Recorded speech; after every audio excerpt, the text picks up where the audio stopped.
Hello दोस्तों, स्वागत है आपका हमारे चैनल यूपी एग्ज़ाम क्विज़र में। दोस्तों, आज के वीडियो में हम 23 अगस्त से संबंधित उत्तर प्रदेश के सभी एग्ज़ाम्स के लिए मोस्ट इम्पॉर्टेंट करंट अफेयर के क्वेश्चंस को डिस्कस करेंगे और हर एक क्वेश्चन से रिलेटेड आपको फैक्ट भी बताएंगे।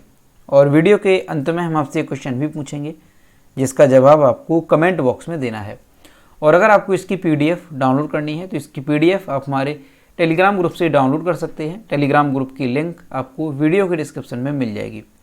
और दोस्तों, ये जो Uttar Pradesh daily current affair का वीडियो है ये यूपी के सभी कॉम्पिटिटिव एग्जाम्स के लिए मोस्ट इम्पॉर्टेंट है। जैसे यूपी PSC है, RO है, उत्तर प्रदेश शिक्षक भर्ती है, इसके अलावा आपका यूपी पुलिस है और यूपी SI है और आने वाला जो पैट का एग्ज़ाम है। तो ये जितने भी कॉम्पिटिटिव एग्जाम्स हैं उत्तर प्रदेश के सभी के लिए मोस्ट इम्पॉर्टेंट है। तो इसे जो है आप रेगुलर ज़रूर देखें। तो चलिए शुरू करते हैं। आज का सेशन शुरू करने से पहले हम कल के क्वेश्चंस का रिवीजन करेंगे। कल का पहला क्वेश्चन है, हाल ही में उत्तर प्रदेश सरकार ने पारिवारिक पेंशन की अधिकतम राशि में कितने गुना वृद्धि की है? तो 7.5 गुना जो है वृद्धि कर दी गई है। अगला क्वेश्चन है, दिल्ली NCR की तर्ज पर यूपी में लखनऊ SCR बनेगा। इसके अंतर्गत लखनऊ के किन पड़ोसी जिलों को विकसित किया जाएगा? तो Kanpur, Unnao, Barabanki. Option number D इसका करेक्ट होगा, उपरोक्त सभी। NCR का फुल फॉर्म क्या है? तो नेशनल कैपिटल रीजन। और SCR का फुल फॉर्म क्या रहेगा? तो स्टेट कैपिटल रीजन। दोस्तों, उत्तर प्रदेश करंट अफेयर की लास्ट 1 ईयर की यानी साल 2021 की अगर आपको PDF ई बुक डाउनलोड करनी है तो इसकी लिंक आपको वीडियो के डिस्क्रिप्शन में मिल जाएगी, वहाँ से आप इसकी PDF ई बुक डाउनलोड कर सकते हैं। इसके साथ ही अगर आपको उत्तर प्रदेश करंट अफेयर की लास्ट 6 मंथ की PDF ई बुक डाउनलोड करनी है तो इसकी लिंक भी आपको वीडियो के डिस्क्रिप्शन में मिल जाएगी, तो वहाँ से आप ये दोनों PDF ई बुक डाउनलोड कर सकते हैं। और दोस्तों, अगर इसे डाउनलोड करने में कोई प्रॉब्लम होती है तो साइट पर आपको WhatsApp नंबर और ईमेल मिल जाएगा जिस पर आप कॉन्टैक्ट कर सकते हैं। अगला क्वेश्चन है, हाल ही में किस देश के संग्रहालय ने कानपुर की कलाकृति सहित कुल 7 कलाकृतियों को भारत को लौटाने के लिए समझौता किया? तो किस देश से जो है भारत में 7 कलाकृतियाँ वापस की जा रही हैं? तो स्कॉटलैंड से। अगला क्वेश्चन है, ब्लॉकचेन प्रणाली से किसानों को बीज वितरित करने वाला पहला राज्य कौन सा बना? तो ये बना है झारखंड। ऑप्शन नंबर B इसका करेक्ट होगा। अगला क्वेश्चन है, किस इन्वेस्ट ने हाल ही में भारत का पहला गोल्ड और सिल्वर फंड पेश किया? तो option number C Edelweiss mutual fund ने। अगला क्वेश्चन है, हाल ही में किस राज्य सरकार ने विद्यारथ स्कूल ऑन व्हील्स परियोजना शुरू की है? तो ये जो परियोजना है असम से संबंधित है। ऑप्शन नंबर B इसका करेक्ट होगा। अगला क्वेश्चन है, दिग्गज खिलाड़ी समर बद्रू बनर्जी का हाल ही में 92 वर्ष की आयु में निधन हो गया। ये किस खेल से जो है संबंधित है? किस खेल के ये खिलाड़ी थे? तो ये फुटबॉल के खिलाड़ी थे। ऑप्शन नंबर D इसका करेक्ट होगा। अगला क्वेश्चन है, चंडीगढ़ अंतर्राष्ट्रीय हवाई अड्डे का नाम बदलकर किसके नाम पर रखा जाएगा? तो शहीद भगत सिंह के नाम पर। अगला क्वेश्चन है, ग्रामीण उद्यमी परियोजना के दूसरे चरण का शुभारंभ जो है ये कहाँ से किया गया? तो ध्यान रखेंगे, रांची से। ऑप्शन नंबर D इसका करेक्ट होगा। तो दोस्तों, ये थे कल के क्वेश्चंस जिसका हमने रिवीजन किया। अब हम शुरू करते हैं आज का सेशन। आज का पहला क्वेश्चन है, कौन सा राज्य देश की पहली शिक्षा टाउनशिप विकसित करने जा रहा है? इसका जो करेक्ट आंसर है वो है option number C Uttar Pradesh. दोस्तों, हमारा जो उत्तर प्रदेश है ये शिक्षा टाउनशिप जो है विकसित करने जा रहा है। एजुकेशन टाउनशिप जो है उत्तर प्रदेश में विकसित की जाएगी। और दोस्तों, ये देश में पहली बार है जब किसी राज्य में एजुकेशन टाउनशिप विकसित की जा रही है। वैसे अगर देखा जाए तो जो एजुकेशन टाउनशिप है ये बड़े देशों में होती है। अमेरिका है, इसी तरह के जो बड़े देश हैं अमेरिका जैसे देशों में जो है एजुकेशन टाउनशिप विकसित की जाती है। और उसी की तर्ज पर अब हमारे देश में भी एजुकेशन टाउनशिप विकसित की जाएगी। और ये जो एजुकेशन टाउनशिप है वो देश में पहली बार उत्तर प्रदेश में खुलेगी। ये बात ध्यान रखेंगे। दोस्तों, एजुकेशन टाउनशिप का मतलब क्या है और क्या इससे लाभ होता है? तो दोस्तों, एजुकेशन टाउनशिप का मतलब ये है कि एक ही जगह पर सभी तरह की जो शिक्षा है और जो कौशल विकास है उसका प्रशिक्षण जो है आसानी से उपलब्ध होगा। यानी एक ही जगह पर सभी तरह की जो आपकी शिक्षा हैं वो आपको उपलब्ध कराई जाएंगी। इसके अलावा जो कौशल विकास का प्रशिक्षण है वो सभी जो है आपको एक ही जगह पर उपलब्ध कराया जाएगा एजुकेशन टाउनशिप विकसित हो जाने के बाद। इसे सिंगल एंट्री मल्टीपल एग्जिट के विचार पर विकसित किया जाएगा। और दोस्तों, ये युवाओं को उच्च गुणवत्ता वाली शिक्षा प्रदान करेगा और उन्हें एक ही स्थान पर विभिन्न प्रकार के पेशेवर कौशल प्रदान करेगा। यानी जो युवा होंगे उन्हें उच्च गुणवत्ता वाली शिक्षा मिलेगी और इसके साथ ही जितने भी आपके एजुकेशन से संबंधित जो भी कौशल है, जो भी आपकी कोर्सेज हैं, तो सभी को जो है आपको एक ही जगह पर उपलब्ध कराया जाएगा। इसके अलावा दोस्तों यहाँ पर छात्रों और शिक्षकों को एक और जो है सुविधा दी जाएगी, क्या कि जो छात्र और शिक्षक हैं उन्हें आवास और इसके अलावा भी कई तरह की जो सुविधाएं हैं वो यहाँ पे प्रदान की जाएंगी। तो ध्यान रखें, क्वेश्चन मोस्ट इंपॉर्टेंट रहेगा आपके आने वाले सभी एग्जाम्स के लिए कि अमेरिका जैसे देशों की तर्ज पर भी उत्तर प्रदेश में अब क्या खुलेगा, एजुकेशन टाउनशिप विकसित की जाएगी। और अगर इस तरह से पूछा जाता है कि देश में पहली बार जो है किस राज्य में एजुकेशन टाउनशिप विकसित की जाएगी, तो भी आंसर होगा हमारा उत्तर प्रदेश। अगला क्वेश्चन है, हाल ही में किसी मुख्यमंत्री योगी आदित्यनाथ का शिक्षा सलाहकार नियुक्त किया गया। तो अभी जो है धीरेन्द्र पाल सिंह को सीएम योगी आदित्यनाथ का शिक्षा सलाहकार नियुक्त किया गया। दोस्तों जो शिक्षाविद हैं प्रोफेसर धीरेन्द्र पाल सिंह, इन्हें जो है सीएम योगी आदित्यनाथ का शिक्षा सलाहकार बनाया गया है। दोस्तों ये जो प्रोफेसर हैं धीरेन्द्र पाल सिंह, ये 2018 से 2021 तक विश्वविद्यालय अनुदान आयोग यानी यूजीसी के चेयरमैन भी रह चुके हैं, साल 2018 से लेकर के 2021 तक। दोस्तों जो ये प्रोफेसर धीरेन्द्र पाल सिंह हैं, इन्होंने लगभग 4 दशकों के अपने करियर में भारतीय उच्च शिक्षा में कई अकादमिक संस्थाओं का नेतृत्व किया है। और अभी जो है इन्हें किस पद पर नियुक्त किया गया, तो ध्यान रखेंगे आप, सीएम योगी आदित्यनाथ का शिक्षा सलाहकार जो है इन्हें बनाया गया है। नाम क्या है, प्रोफेसर धीरेन्द्र पाल सिंह। अगला क्वेश्चन है, तो ये रहा अगला क्वेश्चन, हाल ही में पेटीएम के एमडी और सीईओ के रूप में किसे नियुक्त करने का फैसला किया गया। इसका जो करेक्ट आंसर है वो है option number B, Vijay Shekhar Sharma को। यहाँ पर आप इनकी इमेज देख सकते हैं, ये है विजय शेखर शर्मा।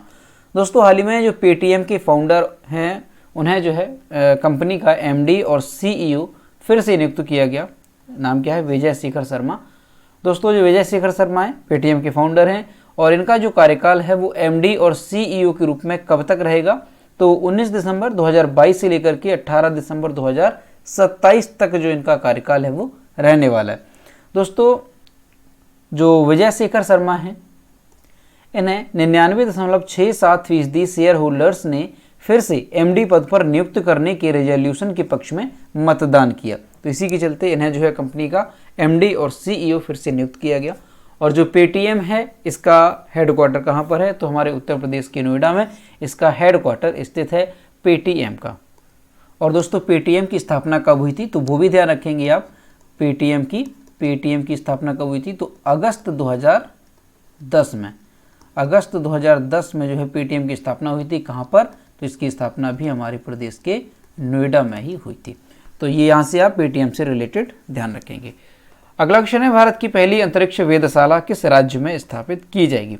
इसका जो करेक्ट आंसर है वो है ऑप्शन नंबर डी, उत्तराखंड में। दोस्तों अंतरिक्ष क्षेत्र का जो स्टार्टअप है दिगंत तारा, उत्तराखंड के गढ़वाल में क्षेत्र में भारत की पहली वाणिज्यिक अंतरिक्ष स्थिति जन्य जागरूकता वेधशाला की स्थापना करेगा। जो अंतरिक्ष क्षेत्र का स्टार्टअप है दिगंत तारा, ठीक है, ये देश की पहली अंतरिक्ष जो वेधशाला है वो कहाँ पर स्थापित करेगा, तो उत्तराखंड के गढ़वाल क्षेत्र में भारत की पहली वाणिज्यिक अंतरिक्ष वेधशाला की स्थापना करेगा। यह पृथ्वी की परिक्रमा करते हुए 10 सेंटीमीटर तक की छोटी वस्तुओं को ट्रैक करेगा। क्या, जो अंतरिक्ष वेधशाला रहेगा वो। दोस्तों अंतरिक्ष स्थिति जन्य जागरूकता वेधशाला भारत को अंतरिक्ष में किसी भी गतिविधि को ट्रैक करने में मदद करेगी जिसमें अंतरिक्ष मलबा होगा और क्षेत्र पर मंडराने वाले सैन्य उपग्रह शामिल हैं। यानी यहाँ से आप पहली बात तो याद रखेंगे, क्वेश्चन मोस्ट इंपॉर्टेंट रहेगा, आप इसे जो है नोट कर लेना। दोस्तों ये जो क्वेश्चन है क्या कह रहा है कि भारत में पहली जो वाणिज्यिक अंतरिक्ष वेधशाला है वो कहाँ पर स्थापित की जाएगी, तो ध्यान रखेंगे आप, उत्तराखंड में ये स्थापित की जाएगी। और कौन इसे स्थापित करेगा, तो अंतरिक्ष क्षेत्र का जो स्टार्टअप है, जो कंपनी है दिगंत तारा, वो जो है इसे स्थापित करेगा। अब दोस्तों ये जो अंतरिक्ष वेधशाला होगी इसका लाभ क्या होगा, तो इसका लाभ ये होगा कि भारत को अंतरिक्ष में किसी भी प्रकार की गतिविधि को ट्रैक करने में ये मदद करेगा।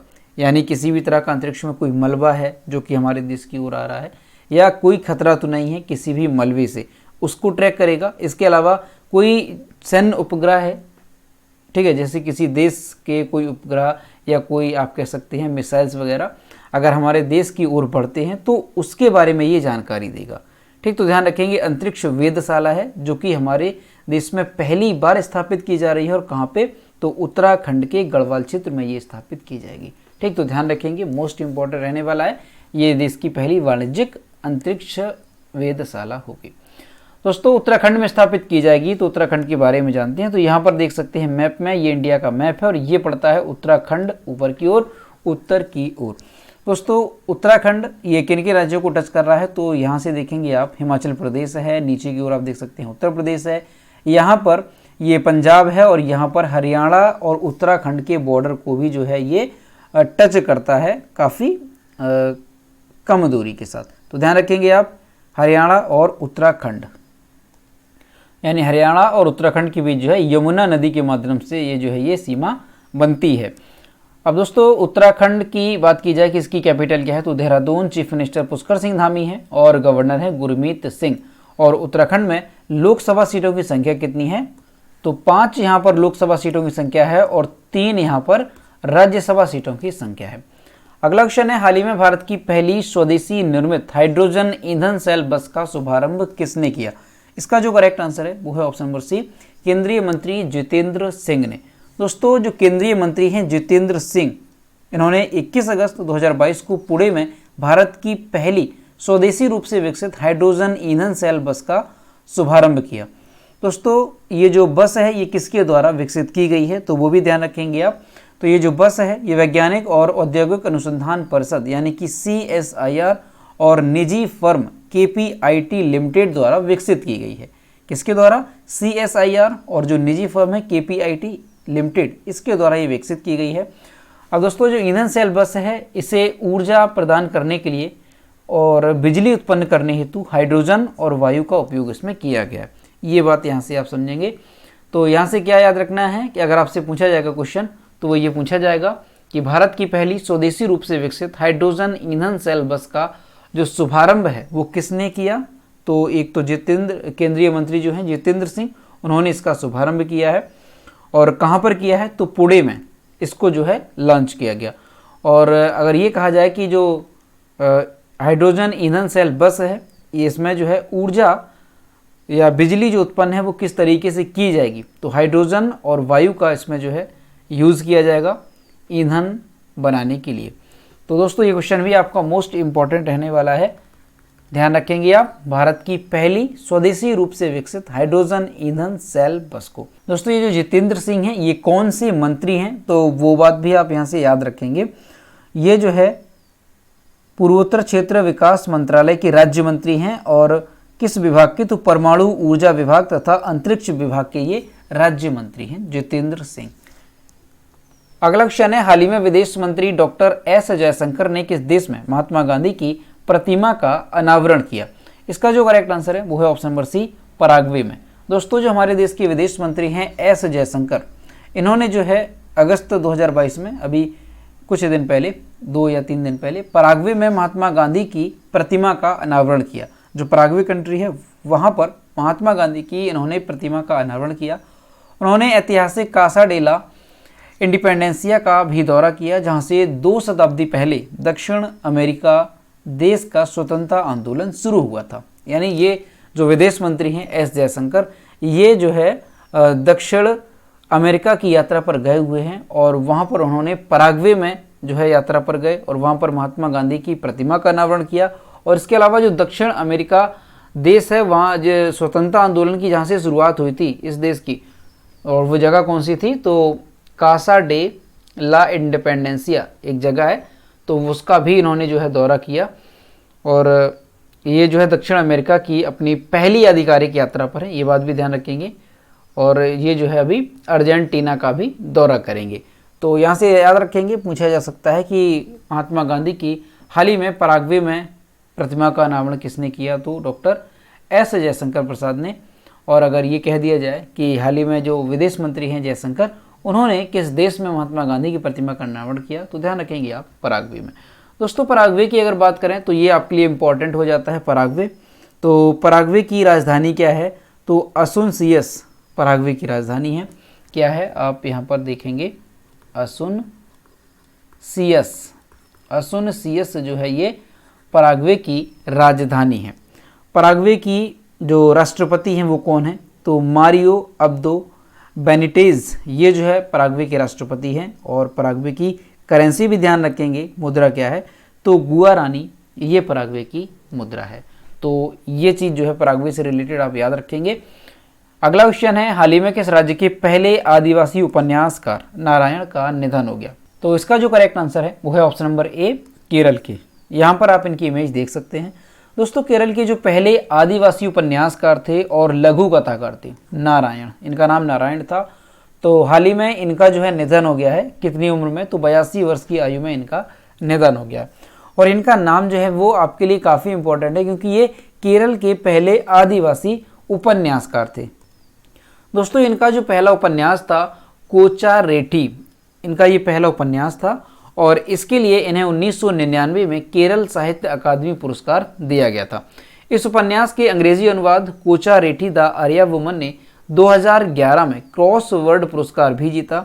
और जो नारायण हैं इनकी अन्य प्रमुख कृतियों में अगर देखा जाए तो ऊरा लिकुडी, वंदनम और अरनु थोल कुनवर, ये इनकी कुछ अन्य प्रमुख कृतियां हैं। तो ये यहाँ पर भी ध्यान रखेंगे। तो क्या क्वेश्चन है कि केरल के पहले आदिवासी जो उपन्यासकार थे और जो लघु कथाकार थे नारायण, इनका जो है हाल ही में निधन हो गया है। और इनका जो पहला उपन्यास है उसका नाम आप अच्छे से याद रखेंगे, कोचारेठी, ये इनका पहला उपन्यास था। अब दोस्तों यहाँ पर केरल की बात है तो केरल के बारे में जानते हैं। तो मैप में केरल कहाँ पर है, तो आपको कई बार बताया, याद भी होगा, इंडिया के सबसे नीचे की ओर जो है केरल पड़ता है। तो ये रहा केरल। जो केरल है ये किन किन राज्यों की सीमा से साझा करता है, तो केवल 2 राज्यों के साथ, याद होगा आपको, कर्नाटका और तमिलनाडु। दोस्तों केरल की कैपिटल क्या है, तो तिरुवनंतपुरम केरल की कैपिटल है। केरल के चीफ मिनिस्टर पिनरई विजयन, केरल के गवर्नर हैं आरिफ मोहम्मद खान। और केरल में लोकसभा और राज्यसभा सीटों की संख्या कितनी है, तो वो भी आपको याद होगा। केरल में 20 जो है लोकसभा सीटों की संख्या है और 9 यहाँ पर राज्यसभा सीटों की संख्या है।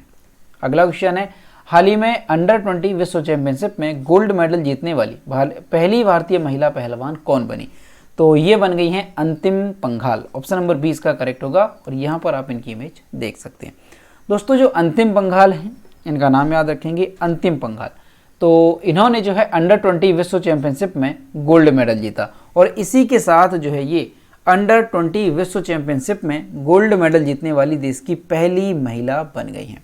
ठीक, तो इनका नाम मोस्ट इंपॉर्टेंट हो जाएगा, ध्यान रखेंगे आप। क्या क्वेश्चन कि अंडर 20 विश्व कप चैंपियनशिप में गोल्ड मेडल जीतने वाली पहली भारतीय महिला कौन बनी, पहलवान की बात की जा रही, पहली भारतीय महिला पहलवान कौन बनी, तो ये बनी है अंतिम पंघाल। दोस्तों इन्होंने किसको हराया, तो शुक्रवार को बुल्गारिया के सोफिया में ये जो प्रतियोगिता है वो आयोजित की गई थी और 53 किलोग्राम भार वर्ग में इन्होंने कजाकिस्तान की एटलिन सगायेवा को 8-0 से हरा दिया है। अंडर 20 रेसलिंग वर्ल्ड चैंपियनशिप की शुरुआत दोस्तों 34 साल पहले हुई थी, लेकिन आज तक जो है इस चैंपियनशिप में किसी भी महिला पहलवान ने गोल्ड मेडल नहीं जीता था और अभी जो है अंतिम बंगाल ने ये गोल्ड मेडल जीता और ये रिकॉर्ड जो अपने नाम पर किया कि देश की ये पहली महिला बन गई हैं पहलवान गोल्ड मेडल जीतने वाली। दोस्तों जो अंतिम पंघाल है ये कहाँ से रहने वाली हैं, तो वो बात भी ध्यान रखेंगे, हरियाणा के हिसार जिले की ये रहने वाली हैं। ठीक है, तो अच्छे से याद रखेंगे कि अंडर 20 विश्व चैंपियनशिप में गोल्ड मेडल जीतने वाली पहली भारतीय महिला पहलवान कौन बनी, तो ये बन गई हैं अंतिम पंघाल। अगला क्वेश्चन है, हाल ही में 23वीं केंद्रीय क्षेत्रीय परिषद की बैठक का आयोजन कहाँ पर किया गया, तो इसका जो आयोजन है वो भोपाल में किया गया। ऑप्शन नंबर सी इसका करेक्ट होगा। दोस्तों जो केंद्रीय गृह मंत्री हैं अमित शाह, उन्होंने 22 अगस्त 2022 को भोपाल में 23वीं केंद्रीय क्षेत्रीय परिषद की बैठक का अध्यक्षता की है। उन्होंने राष्ट्रीय फॉरेंसिक विज्ञान विश्वविद्यालय भोपाल परिसर की भी आधारशिला रखी है। तो यहाँ से याद रखेंगे, अगर पूछा जाए कि 23वीं केंद्रीय क्षेत्रीय परिषद की बैठक की अध्यक्षता किसने की, तो ये की है अमित शाह ने। और इसका आयोजन कहाँ पर किया गया, तो भोपाल में जो है इसका आयोजन किया गया था। अगला क्वेश्चन है, हाल ही में अब्दुल गफ्फार नाडियाडवाला का निधन हो गया, ये किस क्षेत्र से संबंधित है, तो दोस्तों जो अब्दुल गफ्फार नाडियाडवाला हैं ये एक फिल्म निर्माता थे। ऑप्शन नंबर इसका करेक्ट आंसर होगा और यहाँ आप इनकी इमेज देख सकते हैं। दोस्तों ये जो अब्दुल गफ्फार नाडियाडवाला हैं अभी बताया कि ये एक फिल्म निर्माता थे और हाल ही में इनका निधन हो गया। दोस्तों ये किस लिए जाने जाते हैं, तो 1965 की जो फिल्म आई थी एक महाभारत, और 2000 के दशक में हेरा फेरी और वेलकम जैसी कई फिल्में आई जो कि हिट रहीं और उसी के चलते जो है इन्हें काफ़ी फेम मिला। और दोस्तों इसके साथ ही इन्होंने 50 से अधिक फिल्मों के लिए जाना जाता है। उन्होंने 1953 में अपनी फिल्म निर्माण और मीडिया मनोरंजन कंपनी शुरू की थी। तो ध्यान रखेंगे काफ़ी फेमस, काफ़ी जो है जाने माने ये फिल्म निर्माता थे अब्दुल गफ्फार नाडियाडवाला, और हाल ही में इनका निधन हो गया। ठीक है, इनसे संबंधित जो आपको हमने अभी 3 फिल्में बताई हैं ये मोस्ट इंपॉर्टेंट है कि 1965 की फिल्म महाभारत, 2000 के दशक में हेरा फेरी और वेलकम, ये जो फिल्में ये काफ़ी ज़्यादा हिट रही थी। तो ये आप ध्यान रखेंगे अगर पूछ लिया जाए कि इनके जो निर्माता हैं, जो निर्देशक है वो कौन थे, तो ये आपके अब्दुल गफ्फार नाडियाडवाला। तो दोस्तों ये थे 23 अगस्त से संबंधित उत्तर प्रदेश के सभी एग्जाम्स के लिए मोस्ट इंपॉर्टेंट करंट अफेयर के क्वेश्चन जो कि हमने डिस्कस किए। अब हम देखते हैं कल के वीडियो का क्वेश्चन जो हमने आपसे पूछा था। और अगर अभी तक वीडियो को लाइक नहीं किया है तो सभी लोग जो है वीडियो को एक बार लाइक करें, और अगर चैनल पर नए हैं तो चैनल को सब्सक्राइब भी कर लें। तो ये रहा कल का क्वेश्चन जो हमने आपसे पूछा था कि हर घर जल प्रमाणन प्राप्त करने वाला भारत का पहला राज्य कौन बना। तो ये बना है गोवा। ऑप्शन नंबर ए इसका करेक्ट था और लगभग सभी स्टूडेंट्स ने इसके सही जवाब किए। और मैं आपसे रोज़ कहता हूं कि जो भी क्वेश्चन आपसे पूछा जाए तो सभी लोग क्वेश्चन का आंसर जरूर किया करो। तो ये रहा आज का क्वेश्चन, मध्य प्रदेश का कौन सा शहर पूर्ण रूप से कार्यात्मक साक्षर बना। इसका जो भी करेक्ट आंसर है वो आपको कमेंट बॉक्स में बताना है। और दोस्तों सभी लोग क्वेश्चन का आंसर जरूर किया करो। तो मिलते हैं नेक्स्ट वीडियो में। Thank you.